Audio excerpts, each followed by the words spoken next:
One of the great sponsors of the Best Ball family of podcasts is Atomic Golf. If you are a golf course, a golf brand, a group of friends getting together for a buddy's trip, and y'all want some custom ball markers, divot repair tools, trophies, things like that, stuff that's made out of solid copper or brass, stuff that will last a long time, check out Atomic Golf.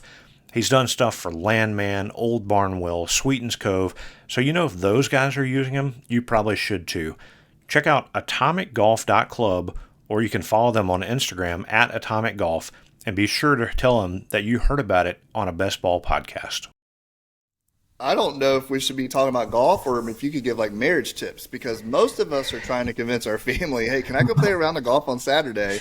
And somehow you convinced your wife to move your entire family to St. Andrews to play more golf. So how does that, where does it come to that point in your life where you're like, hey, we just want to jump in with both feet on that? Big thanks to my wife for coming along on this journey. But I've been coming to Scotland since I was a kid. I'm obviously not from Scotland, as you can tell from the accent and from the bio. And so I've been coming here playing golf as long as I can remember. And every time I get home from trips up here, the kind of first thing I could have said to Sarah, my wife, was like, I love Scotland. I love St Andrews in particular.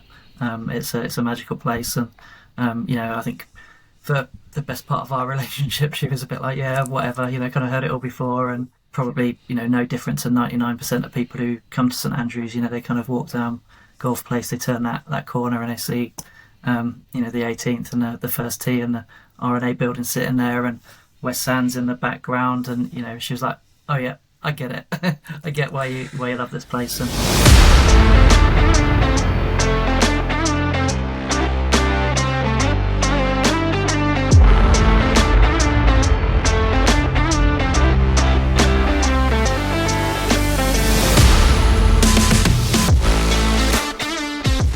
welcome, ladies and gentlemen, to another edition of the Whole Story Podcast. Jonathan and Robby here, and we are joined today by a very special special guest. Kieran Harris, all the way from St Andrews, the home of golf. So, Kieran, a little background. I'll read what's in his Twitter or X or whatever you want to call it now bio. It says loves golf, so I moved to St Andrews. So we're going to hear more about that. But Kieran, welcome to the Whole Story Podcast. Well, thank you very much for having me. And at the risk of repeating myself, I'd sort of say I feel very humbled to be asked to be on it. There's plenty of more interesting people than me in St Andrews, let alone the golf world. But thanks for having me. Well, I don't know if we should be talking about golf or if you could give like marriage tips, because most of us are trying to convince our family, hey, can I go play a round of golf on Saturday? And somehow you convinced your wife to move your entire family to St. Andrews to play more golf. So how does that, where does it come to that point in your life where you're like, hey, we just want to jump in with both feet on that? I suppose big thanks to my wife for coming along on this journey. But I've been coming to Scotland since I was a kid. I'm obviously not from Scotland, as you can tell from the accent and from the bio. And so I've been coming here playing golf as long as I can remember. And every time I get home from trips up here, the kind of first thing I could have said to Sarah, my wife, was like, I love Scotland. I love St Andrews in particular. It's a magical place, and I think for the best part of our relationship, she was a bit like, yeah, whatever, kind of heard it all before, and don't know what you're talking about. And kind of life sort of moves on, and going back a couple of years, the world was in a pretty hectic place, with all of the pandemic stuff, and we were in a position in the UK where there was a summer where you could travel, but you can travel overseas. And so I was like, yeah, great, it's a perfect opportunity to go. Let's go to Scotland as a family, and that's what we did. And can probably no different to 99% of people who come to St Andrews. They kind of walk down Golf Place, they turn that corner, and they see the 18th and the first tee and the R&A building sitting there, and West Sands in the background. And she was like, oh yeah, I get it. I get why you love this place. And it came at a kind of a crossroads in our lives. We were both in pretty stressful jobs. And you could call it a midlife crisis, I suppose. This is probably another way of putting it. That we were like, "Do you know what? Let's just go for it. Let's do something. Let's do something different. Let's have a bit of an adventure." The kids were at the age where we could do that, and so yeah, there we were. We drove home, put the house on the market, and sold up, and here we are. And yeah, I love this place. It's home. Well, it's your home, but it's also the home of golf, and just historical, right? So, what was it about St. Andrews? Obviously, it's golf and everything else, but what was it particularly about St. Andrews that was attractive to you and your wife, I guess, that made you both want to go there? Yeah, I think and she grew up on the south coast of England, and by the sea, and so we'd always talked about one day kind of like moving to the sea and kind of being close to the coast. And I suppose sort of like in my head I was like, well, that's going to be the south coast, right? We'll go that way rather than sort of north. And that was a big draw.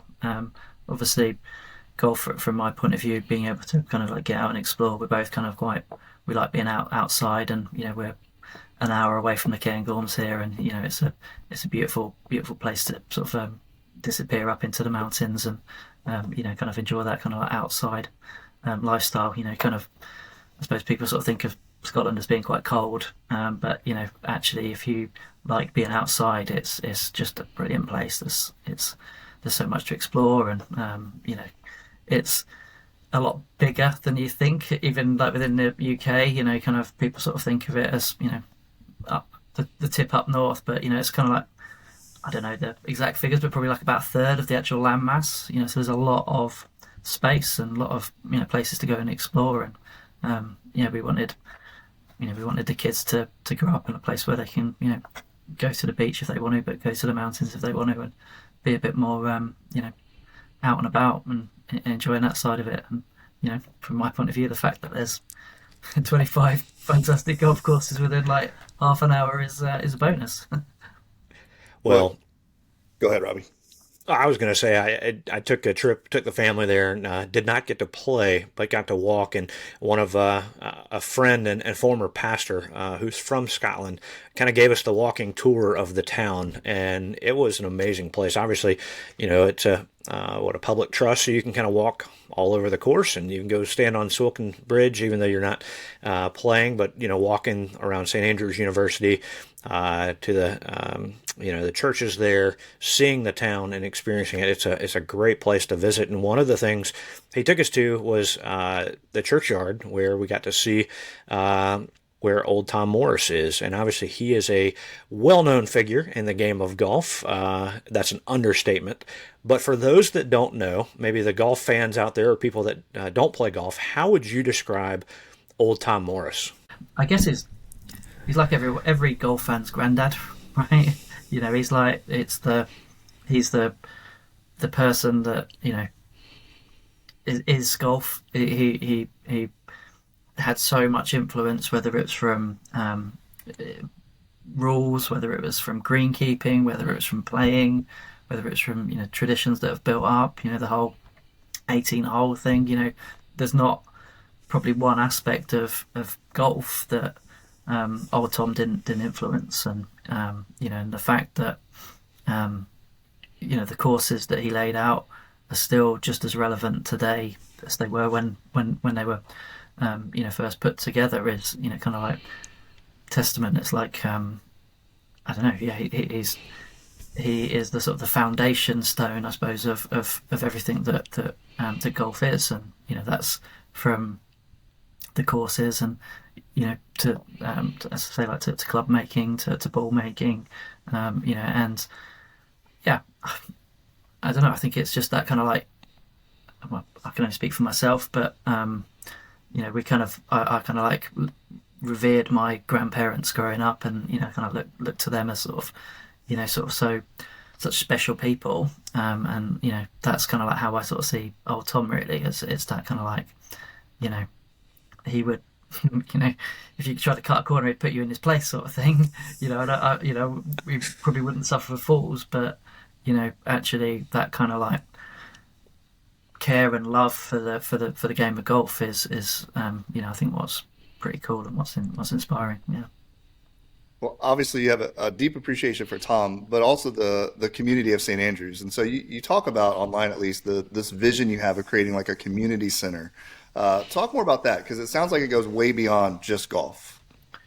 Yeah, well, I think you guys have just touched on, coming if you come to St Andrews, like, as a golfer, generally you probably know kind of like what to expect, and what's there, and the kind of like the history and the sort of the legacy of the place. But I was walking through town earlier, and it was pretty cold day today, but it was there was still lots of people out playing golf and people sort of wandering around, and you see people, families, couples, whatever, sort of stood by the 18th green, and they're, I don't know, maybe like me a few years ago, kind of like maybe sort of trying to convince their partner about what's so special about this place. And you can't just go, all right, I fancy a game of golf and I'm going to go straight out on the old courses. It clearly doesn't work like that. But St Andrews is probably no different in the fact that to get into golf, it can be tough, right? It's expensive.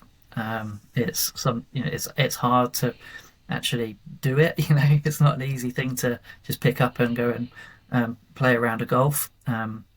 It can be seen as boring, right? Like it's like old white men who kind of like pot around in bad outfits, and it's not really a sport, right? It's just that kind of like image. And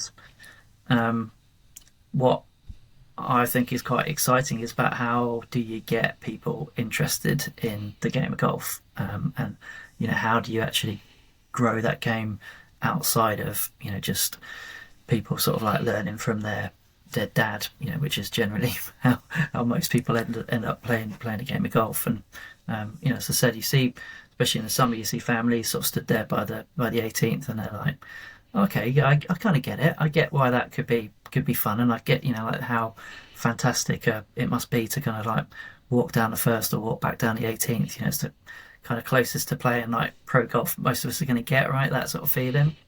And so the concept, I suppose, is wouldn't it be kind of cool to have a place where you could go as a group of golfers, but you could go as a group of friends who've never played golf. You could go with your kids, with your family, with your grandparents, whatever. Everyone could come in to somewhere, and I don't know what the stats are off the top of my head, but more people now start playing golf through simulated golf than actually going out and playing on golf courses. And so, trying to bring that little bit of technology, because Sims are, I'm sure we've all hit golf balls on the Sims, and they are good fun, right?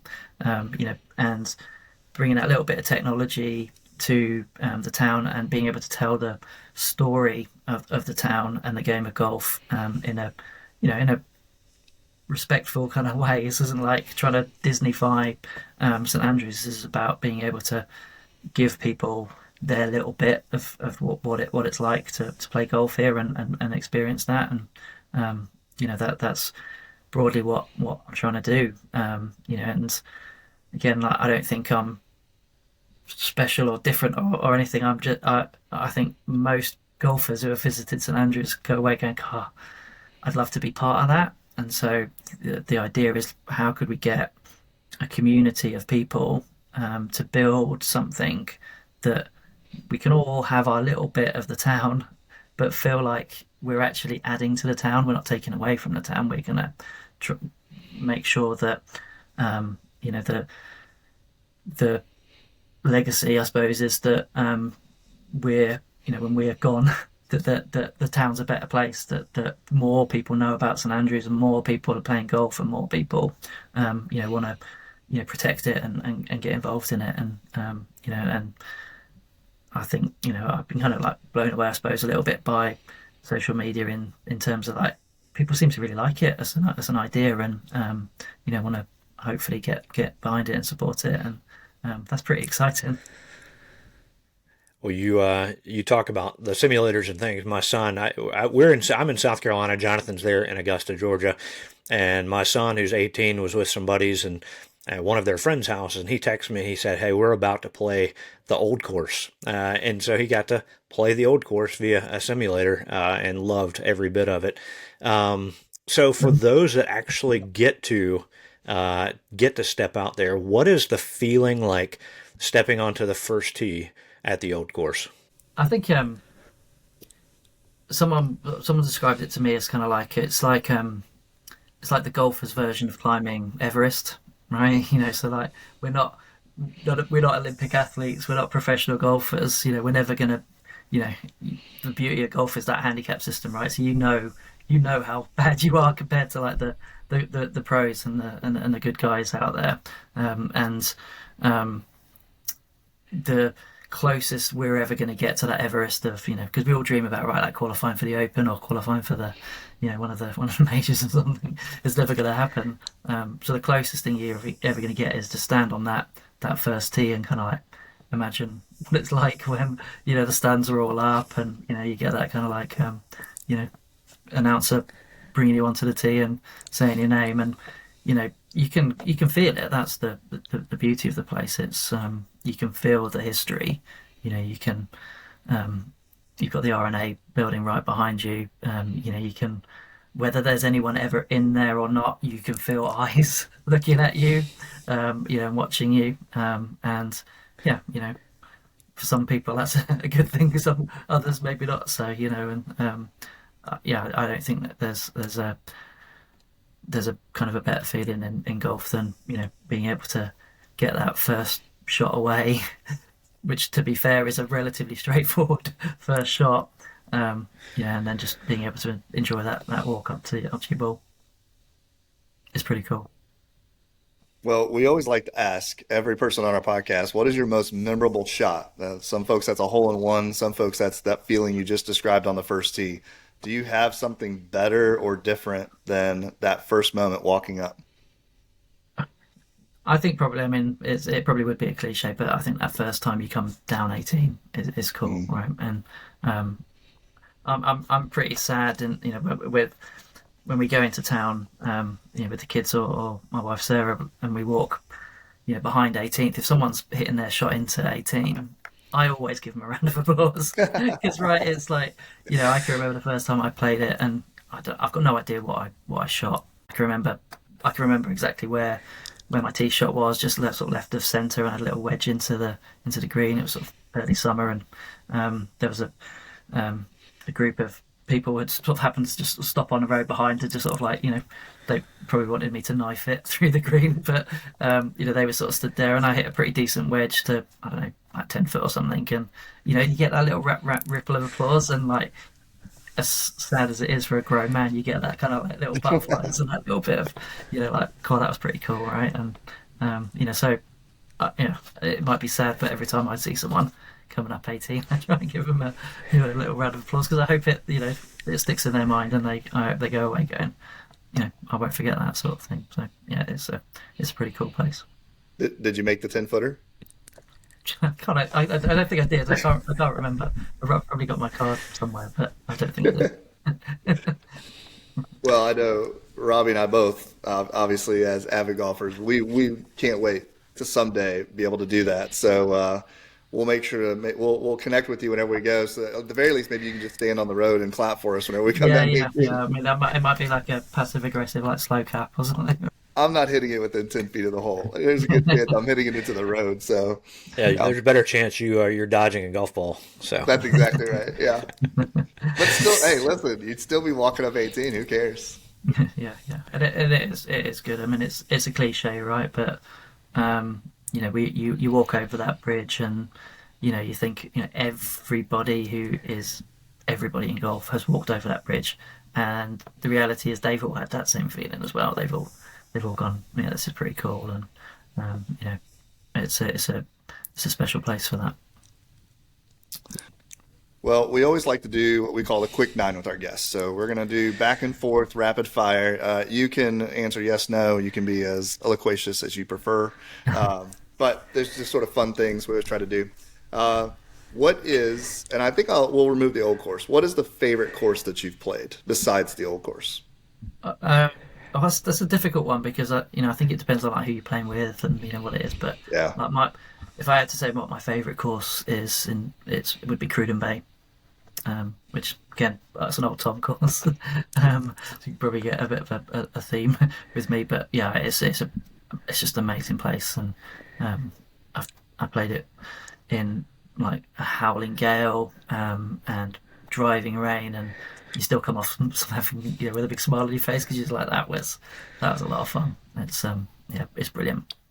Yeah, we always talk about, like you just said, it might not be where you play, but who you're playing with Yeah. has a lot to do with it. But do you have a course that's at the top of your bucket list that you would love to play?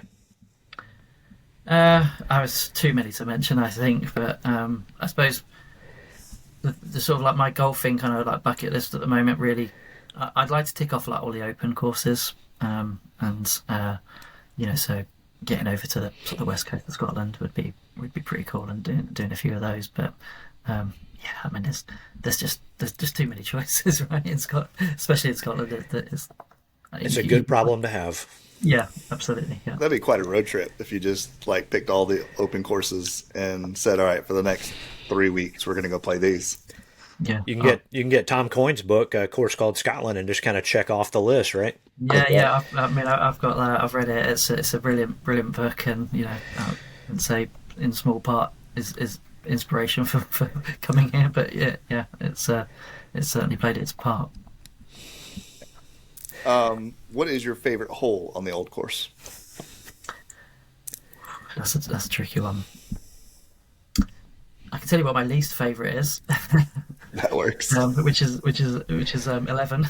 Well, yeah, I love them all. I think probably the eighth. So the eighth during the Open, I got to. It's kind of like people locally kind of marshalling, helping out. So I was on the eighth green actually for the whole of the Open, which was brilliant, being sort of like within sort of the Open a couple of years ago. The Cam Smith one, and yeah, just sort of sitting behind that green and kind of watching how the guys go about playing the game. It was fascinating, and kind of probably the highlight for me was, and I don't know if you can kind of remember it, but on a Saturday, Rory was playing with Victor Hovland, and they played the eighth, and with the eighth you go past the eighth, and then par four ninth, and then you come back up the 10th, so 10 and 8 is a shared green. So we kind of like finished our shift really because they'd gone through 8. We were like, we're just going to hang around here and watch them come back up 10. And again, I don't know if you remember it, but Rory drove the ball into the green, sort of near the green side bunker, and had a pretty difficult bunker shot onto the green. And he kind of like walked up to the bunker and walked up to the green, had a little look at it, and it was quite a tricky pin position just at the front of the green. And he walked back, and as he walked past his caddy, he said, "I'll just hold it." And we were like, good banter, right? And he did. And we were like, like if you kind of like watch the kind of footage back, which I probably do more often than I'd like to mention, you can kind of sort of see me and them, a friend of mine now, sort of celebrating, kind of like with as he held that shot, and I was like, well, it's clearly destined that he'll go on and win it from there, but kind of wasn't to be. But that was very close. Very close. Well, we talked to David Jones, probably better known in the social media world, the UK golf guy, and he described there's so many kind of hole-in-the-wall or lesser well-known golf courses. So in your area there, around the St. Andrews area, what is your favorite kind of hole-in-the-wall golf course? There aren't any kind of like hidden gems here because they're all so well-known now, and people are really trying to get out and sort of get off the tourist track and play other courses. Obviously, I'm biased because I'm a member at Crail, and so I absolutely adore Crail. It's my idea of heaven, just being out there on a summer's evening. Don't have to be playing with anyone, on my own with a dog, whatever. That's heaven for me. So I would 100% say everyone should go and visit Crail. But not everyone, because members get a bit annoyed when The course slows down in the summer, but and then Ely is Golf House Club Ely is pretty special as well in that area of the world. But if you wanted to go a little bit further afield from here, but still easily doable from St Andrews, you got Panmure and Montrose, Montefieth. I mean, there's the you could play a different. You could spend a month here, play a different course every day without traveling more than an hour and a half. Still not be disappointed. Yeah, absolutely. Yeah. And there's some real great. Obviously it's not cheap to play like the Old Course, Kings Barnes, Dunbarney, which are all phenomenal golf courses. And if you're on a budget, then there's places like Tremoig and Scots Craig and places like Lady Bank, which they're not cheap obviously, but they're still great fun golf courses. Yeah. Besides the Old Course, what is your favorite course that has hosted the Open? That's hosted the Open. Well, I think I'd probably pick one that I've played, and I'd say Royal St George's, down on the sort of southeast of England, and I suppose it's one of those things where you always look favourably on courses you played well on, right? More so than ones you didn't play well. And I was really very lucky to be invited to play at Muirfield with a couple of friends earlier in the year, which who am I to say it's not a good golf course? Because clearly it's a phenomenal golf course, but I played awfully, and so I was like, well, I can't, Muirfield's kind of dead to me because it beat me up so badly, and it was such a real test of golf that I find it hard to be kind to it.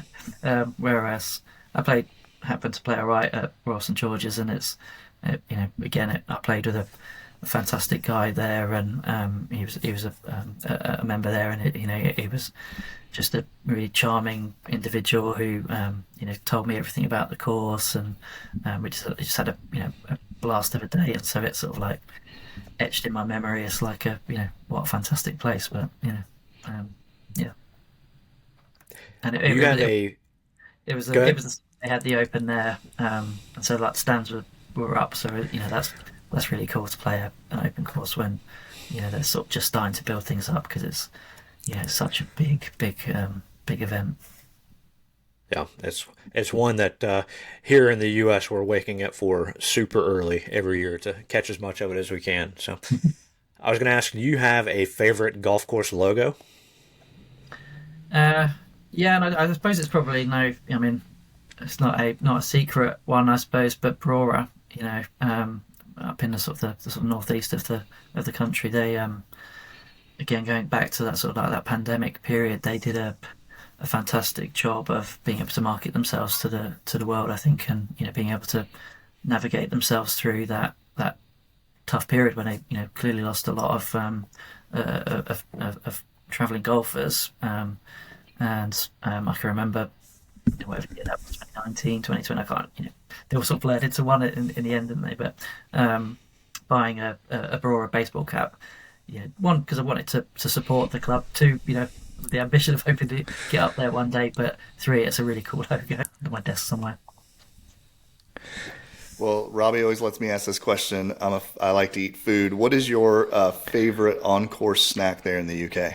I give too many secrets away. It's January. I'm supposed to be on a diet, so yeah. I don't know if you have them stateside, but I would say double decker. So anyone. What's a double decker? Would be like it's like a chocolate bar, right? But it's I don't know, like sort of peanut sort of based sort of chocolate bar. But yeah, I'll have to find one. Yeah, we'll have to check that out. Yeah. All right. So back to the Old Course. How many times have you hit the hotel on the road hole? I haven't, which my natural ball flight is left to right, which so kind of brings the hotel into play. But I suppose the beauty of the Old Course is you're always safe going left. So I can aim left and let it go. and get away with it. And it's one of those holes that you know, well, there's many more people have played it more than I have, obviously, but it's actually, there's a lot more room than you think there is. To be fair, you've got to hit it pretty right to get it into the hotel, or most people would hit the hotel straight, by kind of like topping it rather than pushing it right, because it's more of a dogleg than you really see. It's good to know playing left is okay because my ball always ends up left. So yeah. You're always safe all right. left. Well, finish this sentence for us. Everyone should visit St. Andrews because. So you might have seen, and a friend of mine sort of told me this story when I first moved to St. Andrews, and I appreciate I'm not answering that question right now, but I would say because it's a thin place, and what do we mean by that? And there's like it's kind of like sort of whatever your thing is, whether it's golf or like whether it's religion or whether it's education, whether it's the sea or whatever it is that's sort of in your heart, the gap between you and it is thin in St Andrews. You find your thing there, and so that's.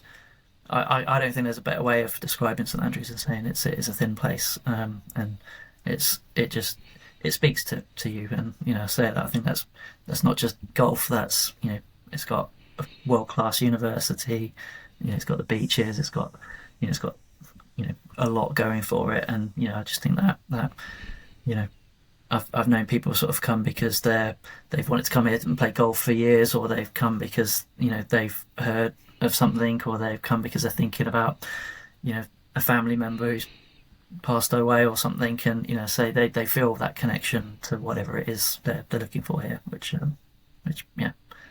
I love.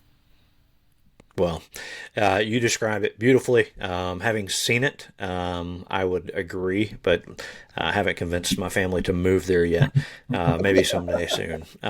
But highly suggest and encourage everybody to go visit. I want to take my clubs next time. Jonathan, let's go.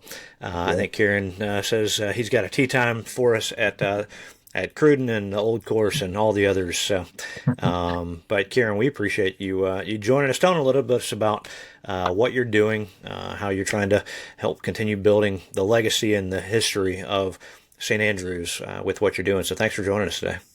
Well, you say thank you for having me. I feel a bit embarrassed because like there are far more knowledgeable people about St Andrews than I am, and and I hope people kind of continue to be like interested in what I'm trying to do, and hopefully there'll be a day when you guys can come over and pop in, and we can say hi. Yeah, that would be great. Well, I encourage everybody to follow Kieran on Twitter or X or whatever it's called now. Check him out at Heritage Cricket. That's his handle. We'll be sure to include that in the show notes. But for Kieran, for Jonathan, this is Robby. We appreciate you guys listening to the Whole Story Podcast.